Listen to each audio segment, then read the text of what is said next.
Hi, and welcome to Transparent with Tina.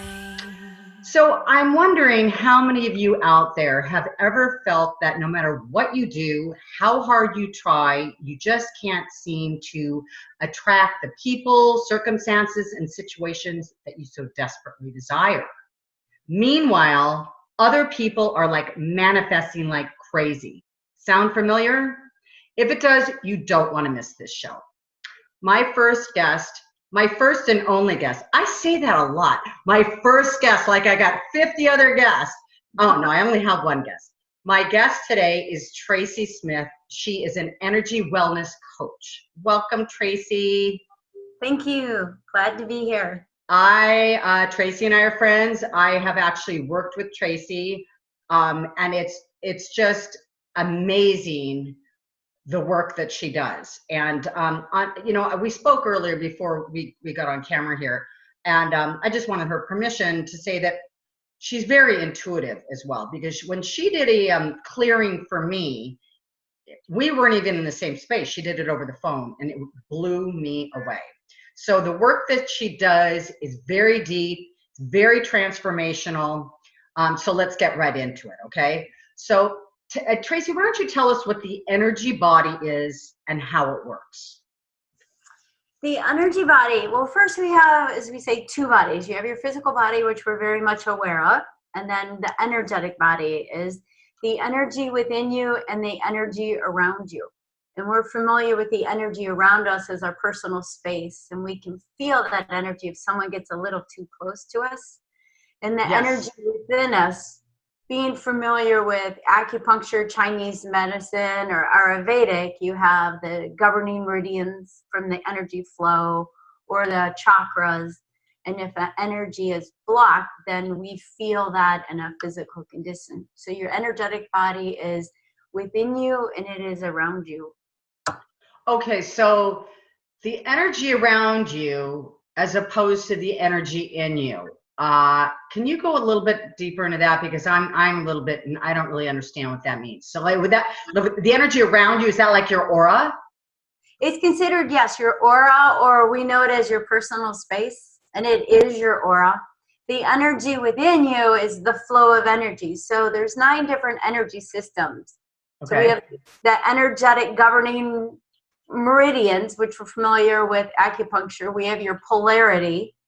And then you go a little bit deeper into triple warmers or your chakra energy system, your electromagnetic energy systems. So does your energy from within you bleed out into your exterior energy field, or are they separate? No, they're all one, and the different energy pathways are separate. And yes, your energy can, I use the word emanate outward for you. Because you can see when someone walks in the room, you can feel their energy being very happy. And many of us have walked into a room where we can feel the energy if it's a little tense or if somebody's a negative Nelly. So yes, your energy definitely goes outward. Yeah, you can feel, like I can feel the energy sometimes when I walk in, before I've even spoken to somebody. So that's what you're talking about, right? And that's kind of what I started the show with too, right? Everybody's energetic field, either I think repel or attract. Does that make sense? Or somewhere in between? Yes. So I would say attract, because your energy is going outward. So that energy they're putting outward is attracting a similar vibration. Right. Or repelling, meaning that it's actually not pushing energy coming inward away, meaning it's resisting it. So it's literally blocking it from coming in. Okay, so, and is it true to say that you attract the same energy frequency that you are? You attract the energy frequency that you are emanating. Emanate, right, okay, oh, yes, okay, it's the same thing, right? So it's true, but there are something like 19 different stages of energy. I don't have it here, but I think the lowest one, they said, the lowest energy vibration is revenge, and the top vibration is joy, and then there's everything in between: envy, jealousy, hatred, love, freedom, all that, peace. Right? Yes. Okay. So So go ahead.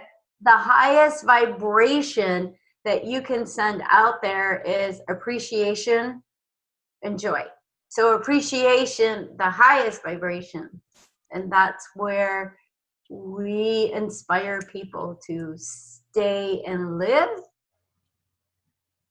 Appreciation, gratitude, joy, etc. Love. Exactly. And whatever you send, whatever you're putting out there, you're going to get back. So if you appreciate, you're going to get more to appreciate. Right. And Correct? if you're grateful, you're going to get more to be grateful for. Okay. Yeah. So obviously nobody wants to be residing on a low energetic field, right? Mm-hmm. So how does that happen? How do they get to a low energetic field? And how do they rise above that? One of the ways that we can get to a lower energetic field, meaning that explaining that a little bit easier, in a lower vibration is not so much the field, but the vibration that you're at, is you have become accustomed to fear, anger, doubt. You've lived in that vibration. It's become familiar. You may have coexisted with some people where they were always anger, always tense. Many of us have experienced where we're like, oh, when that friend's around, we're always on pins and needles. We feel like we're walking on eggs because we don't want them to explode. Okay. Right. You're constantly living in a state of apprehension, of fear, tension, tightness, and your body becomes familiar with that vibration. And that's where you're familiar, you're comfortable, and you tend to stay there because it's comfortable.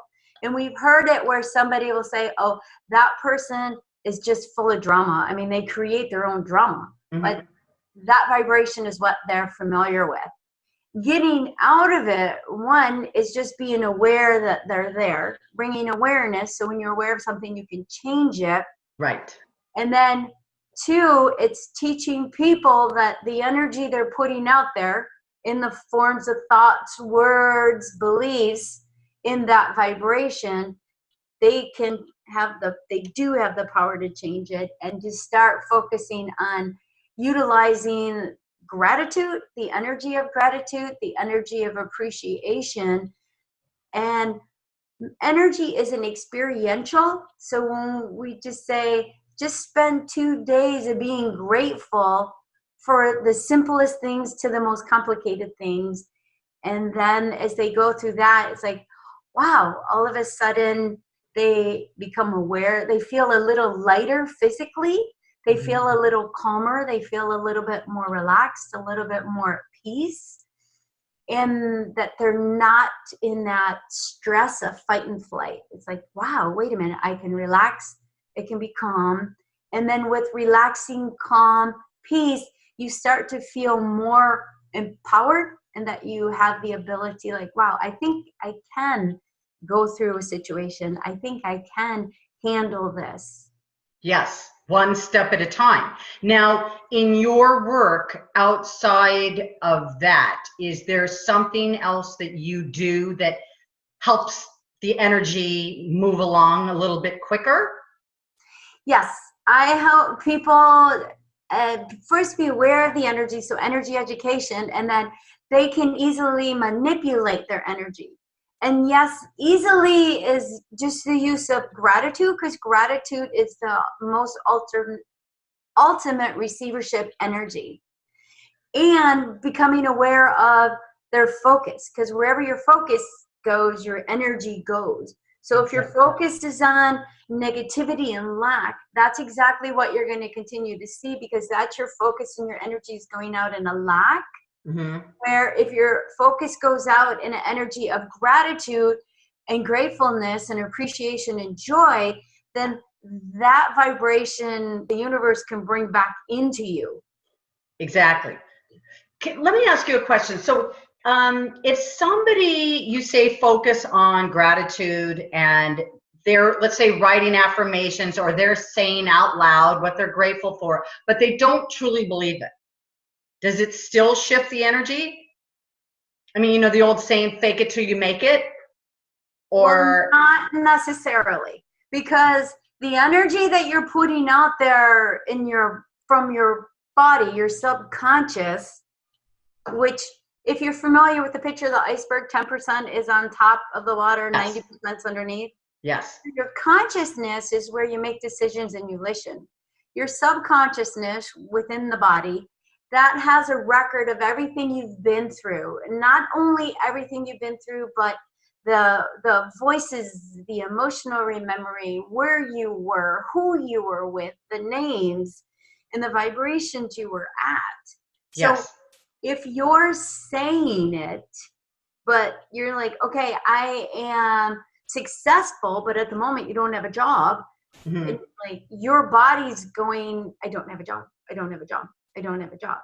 And if you have been for a while not having a job, and for a while searching for a job, or for a while without having a partner, and you're looking for a partner, and that's your focus, even though a few minutes you're saying my affirmations, I am totally blessed and completely married and very happy. It's like, are you saying that with a hollowness of no feelings underneath it? But are you saying that where you can even feel it in your body, where you're going, wow, I don't have anyone, and I've not come up with anyone, and it's been years. And then you're like, okay, so I'm completely, absolutely, totally in love, and they're in love with me. And you put it out there, but you're like, wow, you feel hollow. Where if you put it out and you start to believe it before you see it, That it's possible. That's that's so true. possible. That's funny because I heard that the other day, that faith is believing before you see it. Most people have it, a lot of things backwards. They what's the saying? I'll believe it when I see it. Right, It's really the opposite. You should believe it before you see it. If you believe it, then you will see it, as opposed to you'll believe it after you see it. right. Right. And Okay. that's how our universe works with the law of attraction. And it's learning the different universal laws. We're familiar with the universal law, the law of gravity, and we respect it.